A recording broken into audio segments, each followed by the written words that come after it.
En el presente estamos capaz que conviviendo con personas, familiares, y por ahí cada uno está en un mundo y no hay tanta interacción como antes.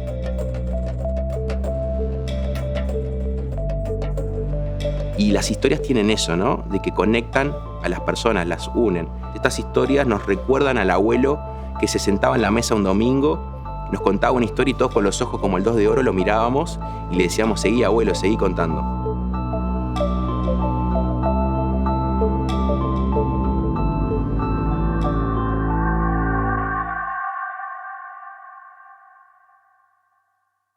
¿Viste las entrevistas del año pasado o no? Sí, vi la de Jodal y vi alguna otra más.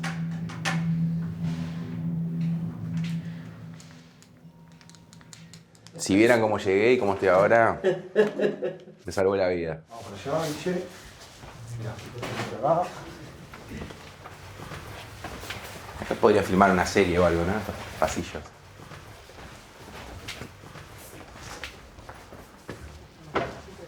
Ah, mirá con travel y todo ahí. Equipo, ¿cómo andás? Ahora, ¿Ven? ¿Cómo te ven, Darío? ¿Todo bien? ¿cuál fue tu camino? ¿Cuál fue tus aprendizajes? Tus crisis.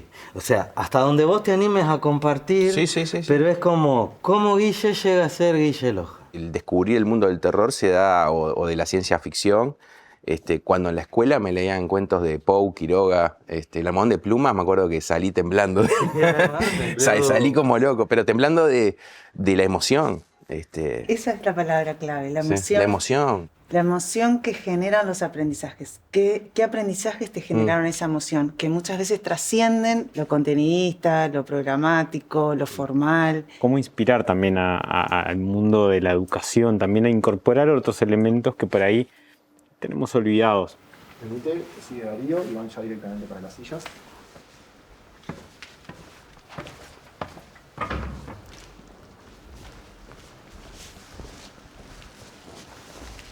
Qué crack, Darío. Aprendices, temporada 2, Guille, toma 1. Dentro de las muchas actividades que tengo, cuando llega la hora de publicar un libro, porque escribo libros, en la solapa viene la descripción. Y siempre en la imprenta o los diseñadores se ríen porque dice, te falta poner cadete, porque soy conductor, escritor, productor, y bueno, eso es un poco también lo que me caracteriza, o cuando me preguntan qué es lo que haces, es difícil porque surge el ser productor de televisión o escritor, que en realidad fue algo que siempre soñé y se dio gracias al programa de televisión. Pero sí, soy un conductor de televisión, productor, escritor, pero por sobre todas las cosas, si tuviera que definirme, diría que soy un soñador que intenta tener siempre los pies en la tierra. Me imaginaba esas solapas de los libros que van cambiando, como se van actualizando y van sumando... Van sumando y fui sacando también, porque cuando empecé, o sea, el primer libro fue publicado en 2008. Y yo, bueno, incluso conozco a algunas personas que están cerca por el mundo de la publicidad. Yo empecé trabajando, mis primeros pasos fueron a través del modelaje. Un estilo de vida, o sea, una profesión, el modelaje, viajé a muchos mercados internacionales. Estuve el 11 de septiembre en Nueva York a punto de firmar un contrato con una agencia. Entonces lo puse en la solapa del primer libro, pero eso ya no está más. Que a veces hay que saber dar un paso, ¿no? Cuando una profesión llega a su punto final. Y bueno, en algunas solapas hay profesiones que vas a encontrar que hoy no están.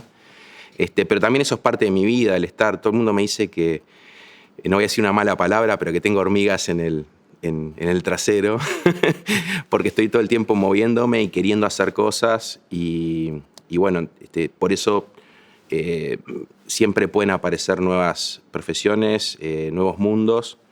Pero ya te digo, todos sí tienen en común el ser soñador.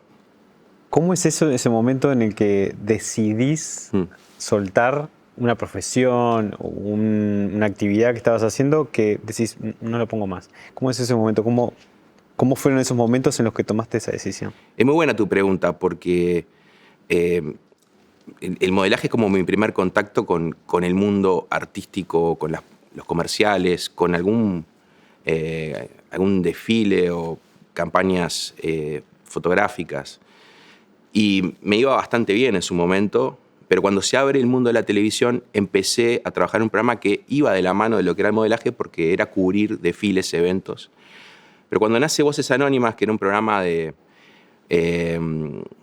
otro corte, o sea, el personaje del conductor era un buscador de leyendas que recorre los barrios, que busca más en el interior y no tanto en el exterior. Y entendí que había cumplido una etapa. Y a veces es difícil, cuando uno está en una zona de confort o le va bien, saber decir, este es el momento de cerrar la puerta y cerrarla bien.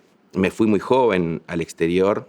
Ya te digo, estuve el 11 de septiembre en un atentado, solo en un país, recibiendo mensajes de muchas personas que eran todos uruguayos, entonces entendí que acá estaba mi lugar. O sea, la gente que se preocupaba por mí, que quería saber si estaba vivo, si estaba bien, estaba en nuestro querido Uruguay. Entonces, es algo que me marcó y bueno, entendí, fue muy difícil cerrar esa puerta porque además tenía muchos amigos, mi mundo giraba también alrededor de ese mundo, pero lo recuerdo con mucho cariño.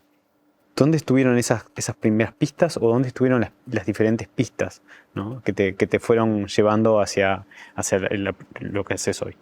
Las pistas más importantes que recibí en mi vida me las dio mi madre, muchas charlas. Por ejemplo, el saber aprovechar una oportunidad. Siempre me decía que me esforzara, que en algún momento iba a haber una oportunidad, iba a aparecer. Y ahí es cuando uno tiene que concentrarse y aprovecharla. Cuando empecé a trabajar haciendo notas, me esforzaba con cada entrevistado. Si no conocía a un músico, escuchaba su música, por respeto también a la persona que iba a entrevistar. Y eso fue generando como una buena imagen de mi trabajo y al poco tiempo surge la posibilidad de ser conductor.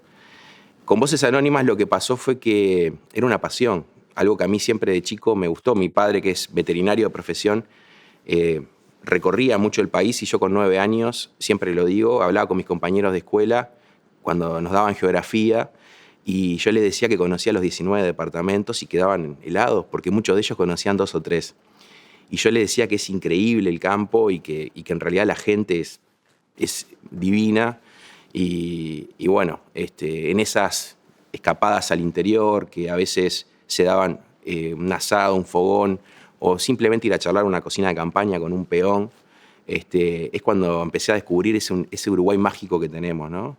Y de chico conocía, por ejemplo, la historia del lobizón y salía los viernes de luna llena, si estaba afuera, a ver si escuchaba algún aullido, pero creo que si lo escuchaba, salía rajando como Usain Bolt en las Olimpiadas. Pero bueno, eso, son cosas que te marcan y que cuando llega el momento las tenés que aprovechar. La pasión, en realidad la vuelco en un piloto mientras estaba trabajando como conductor y no fue fácil, fue un año de trabajar duro, de investigar, ir barrio a barrio recolectando historias.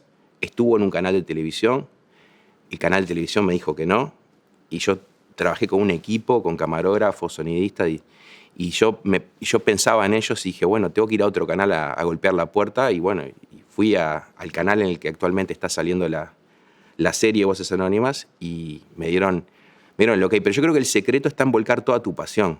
Eso llega. Yo creo que si vos pones tu mejor energía en un producto, en un proyecto, el que está del otro lado lo recibe.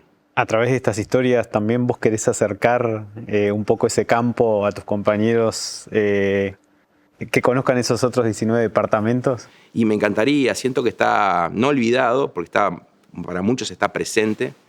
Es hermoso nuestro país. Tenemos paisajes de todo tipo. La gente viene a filmar acá a Uruguay porque tenemos playa, tenemos pradera, tenemos una hermosa ciudad con construcciones antiguas, bellísimas. Sin embargo, el campo es algo mágico. Para mí, si tuviera que describir cómo es el interior de Uruguay, es mágico. Y la gente es mágica también. Entonces, yo hablo de corazón y deseo que los demás conozcan todos los departamentos porque es algo que les va a hacer bien. O sea, no hay manera de que vayas a cualquier departamento y la pases mal. ¿Qué es la magia para vos? Y la magia es ese algo que te permite darle un encanto especial Si hablamos de una casa, por ejemplo, no es lo mismo ver una casa como una construcción a que si de repente el día de mañana descubrís su leyenda y la volvés a mirar. Esa leyenda le da, como que la reencanta, o sea, le da un encanto especial. Y eso es lo que tiene la magia, es algo increíble que se mezcla con la realidad que está entre nosotros y que a veces hay que agudizar los sentidos, hay que prestar atención para saber que está en todos lados. La magia está en esta charla. Esto es mágico. Es algo que nace, creo que del corazón, y es muy personal. Es un universo que coexiste, que se roza con el nuestro, y que a veces, por estar afligidos, preocupados, no lo queremos ver. Pero yo creo que si prestamos atención y nos dejamos llevar por esa magia que tiene la música, tienen las historias, tiene un abrazo con tu madre, esa magia te va a enriquecer y te va a permitir ver al mundo con otros ojos. Guillermo, ahí también pensando hasta en el público en el cual te sigue mucho, que es el público adolescente, ¿dónde crees que está un poco la magia en esto de conectar con los adolescentes? Yo creo que los adolescentes están en una etapa muy difícil, que todos la atravesamos, y es una etapa de búsqueda de caminos, y a veces sienten que el mundo se les acaba. A mí me pasó, sentía que se acercaba al final del liceo y tenía se venían muchas incertidumbres, pero la magia está en cada uno de ellos. Yo siempre cuando voy a un liceo a hablar, le digo que lo más importante es soñar, porque los sueños son la base de todo, de nuestro camino. A veces un sueño parece lejano en el horizonte, inalcanzable, pero en el universo mágico todo es posible. Y siempre digo, por más de que demores en alcanzar un sueño o te parezca inaccesible, el hecho de levantarte todos los días y perseguir ese sueño te va a acercar a la felicidad. La felicidad es algo personal, ¿no? Pero te vas a levantar bien, vas a estar contento, vas a estar motivado, enfocado. Y a veces está en eso, ¿no? En esa etapa tan difícil, contemplar los sueños. Porque a veces pasa de que cuando estamos en esa etapa de la vida, nuestros padres o gente del entorno te recomienda que hagas algo. En mi caso me recomendaron vincularme a lo que es el mundo empresarial, porque mi familia de toda la vida tuvo negocios. Mi padre, que es veterinario, tenía una empresa de productos veterinarios. Me encontré entrando a la Universidad Católica en Administración de Empresas y yo sentía que había algo que no estaba bien. Yo no era feliz. Entonces, siempre les digo a los jóvenes que mi caso en realidad sirva como ejemplo. Yo soy un soñador, hoy estoy acá hablando con ustedes porque seguí mis sueños. Y la vida en un momento me dio la oportunidad y a mí nadie me regaló nada. Yo podía haber tenido una vida tranquila con los negocios de mi familia. Sin embargo, me alejé de eso, no acepté nada de parte de mi familia y de cero. Incluso siempre cuento que vendí mi auto para empezar con este emprendimiento que es Voces Anónimas. Y mi consejo es ese para los jóvenes. Obviamente estudiar es clave, el formarse es fundamental. Son esas herramientas que las vas a necesitar en la vida para poder manejarte en cualquier lugar. Pero el motor es tu corazón, son los sueños, tu imaginación.